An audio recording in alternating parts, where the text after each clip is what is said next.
A lot of people wonder about the difference between Starbucks iced coffee, which is what I have here, and their cold brew and their Nitro Cold Brew. It's a little bit confusing. They're all cold coffee drinks. But what is the actual difference between these drinks?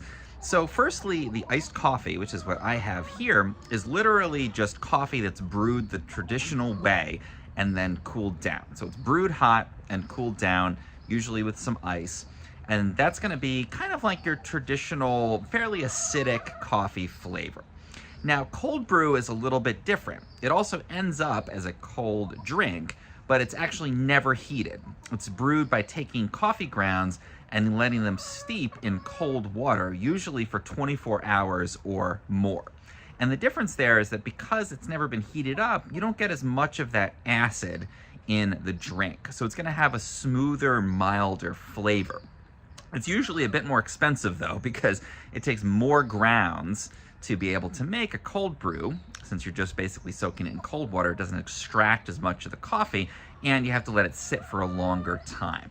So the iced coffee, they may even be able to kind of reuse hot coffee by cooling it down. It's cheaper, and it's gonna have more of the traditional flavor. Cold brew, a little bit smoother, usually a little bit pricier, not quite as acidic.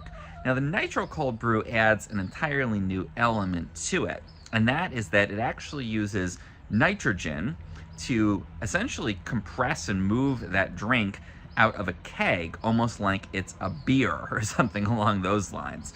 Obviously non-alcoholic, but what you end up with is a head of foam of nitrogen bubbles. And they have a very creamy and smooth mouthfeel, and that's on top of the creaminess of the cold brew coffee. Think about the head on a Guinness, for example.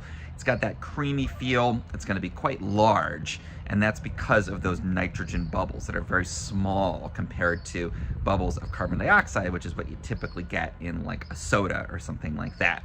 So those are the three different drinks that are very similar. Again, the iced coffee, cheapest, most acidic, going to taste most similar to a traditional coffee. Sometimes because it is iced, it's going to be a little bit less strong of a flavor, which people sometimes like. It's a bit more diluted.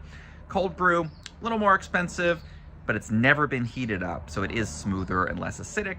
And the nitro is going to add that extra element of those nitrogen bubbles with that thick head that gives it that creaminess you're not going to find in the other drinks. If you found this helpful, please do subscribe to my channel. It really helps.